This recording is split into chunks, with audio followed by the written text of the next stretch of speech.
수강생 여러분 안녕하세요. 한국 근대의 음식과 산업 강좌를 맡은 임채성입니다. 이번 강의는 두 번째 강의로 제국안의 건강한 조선소, 축산, 수출, 방역이라는 주제로 강의를 시작하겠습니다. 일본 제국안에서 조선의 축산과 수출이 어떻게 전개되었는가를 검토함으로써 그것이 가축 위생에 끼친 영향을 설명하고자 합니다. 근대 조선을 대표하는 화가 중 한 사람인 이중섭은 학생 시절부터 해방과 한국 전쟁을 거쳐 죽음에 이르기까지 조선소를 줄기차게 그렸는데 서 있는 소, 망월, 반우 방어, 싸우는 소, 움직이는 소, 소와 아이, 흰소 등 수많은 소를 화폭에 담았습니다. 그에게 소는 자신의 분신인 동시에 민족이었기 때문에 그것을 통해 그리움과 분노, 절망을 표현하고 있으며 소는 때때로 희망, 사랑, 의지, 힘을 상징했습니다. 이 그림들에서 화가는 자신의 인생과 민족의 장래를 중첩시켜 이야기하고 있는지도 모르겠습니다. 그만큼 소는 한민족의 생활과 깊이 관련되어 있고 그것이 화가의 의식 세계에도 투영되었을 것입니다. 실제로 조선을 식민지한 일본 측은 종래 조선과 같이 각종 생산 사업이 쇠미하여 진행이 되지 않는 곳에서 홀로 산후 사업만이 초연하게 진척되어 있다는 것은 크게 기이하다고 평가했습니다. 이처럼 높은 평가를 받은 추구가 일본 제국의 지배에 의해 과연 어떻게 변형되었을까요?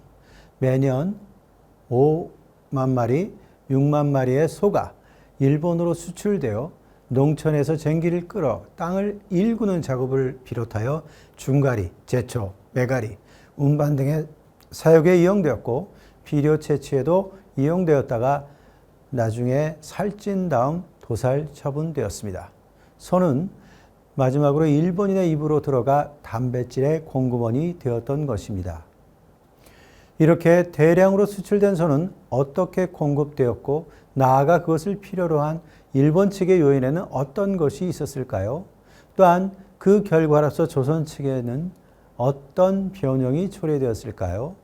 이러한 의문들에 답하기 위해 조선 내부뿐 아니라 조선과 일본의 경제관계의 관점에서 조선의 소의 축산 및 수출 전반을 검토할 필요가 있습니다. 그러나 이에 관한 실증 분석은 기존 연구에서는 찾아볼 수 없습니다. 마스마르 시마조는 침략주의에 대한 반성으로 조선소를 다루어 조선의 실정을 파악하고 조선의 생각을 이해하기 위해 고대로부터 조선의 소의 역사와 특성, 추구 방법 등을 소개하였습니다. 하지만 식민지기 정책과 그 실태에 관한 기술은 거의 발견되지 않았습니다. 또한 다키오 에이지는 일본 제국지 천황제하의 식민지에서 조선의 소가 어떻게 관리, 통제되었는가라는 관제를 설정하고 생우, 도살, 쇠가죽, 조선피역 주식회사, 추구 개량 증식 정책에 대해 분석하려고 하였습니다. 그러나 다키오의 과제 설정은 시장이라는 시각을 결여하고 있고 저희 견해로서는 그 성과가 아직 나오지 않았다고 생각됩니다. 한편 하가노부르가 통계를 이용하여 메이지 시대 조선의 소의 수입 상황을 개략적으로 소개하였는데 본격적인 분석이라고는 할 수 없습니다.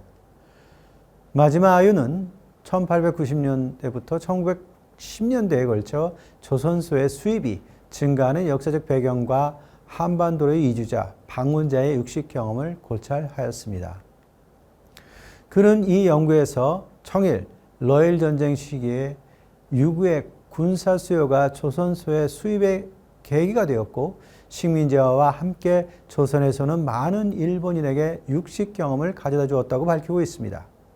그러나 분석의 초점을 일본인의 육식 문화에 맞추고 있어 조선과 일본을 포함한 제국 수준에서의 조선소의 생산, 소비 구조를 밝히고 있는 것은 아닙니다.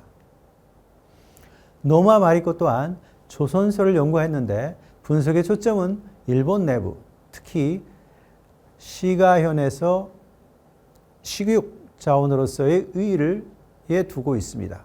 오히려 조선소의 축산, 수출을 직접 대상으로 하는 분석은 아니지만 수의학자에서 이시영의 연구는 주목할 만한 가치가 있습니다. 그는 고대에서 해방 후까지의 한국 수의학의 발전 과정을 분석하였는데 통사 안에서 식민지 시대의 수의학과 수의 교육제도, 가축 전염병에 대한 방역사업, 검역제도 등을 검토했습니다.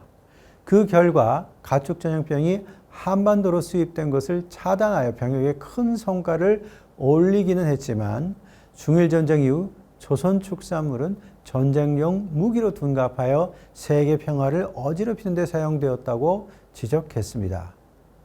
또한 근대적 수의 전문기관의 설립과 발전 과정을 분석한 심희정, 최대엽 두 분의 연구가 있습니다. 수출은 검역소, 우역혈청 제조소 설치 등 제도적 성과에 대해 평가를 하는 것이 수의학에서는 물론 필요한 연구이긴 하겠지만 그것이 어떠한 역사적 맥락에서 성립되었는지에 대해서는 본격적으로 분석하지 않았습니다. 역시 시장과 정책 양면에서 조선 내의 추가 어떻게 이루어지고 어떻게 처리되었는가를 검토해야 합니다.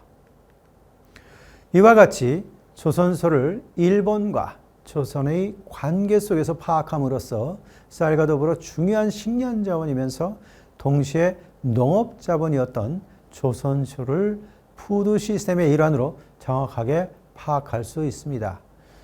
이번 시간은 추구의 역사적 배경에 대한 선행연구와의 관련성 가운데 살펴보았습니다. 다음 시간은 조선소의 축산과 거래에 대해서 살펴보겠습니다.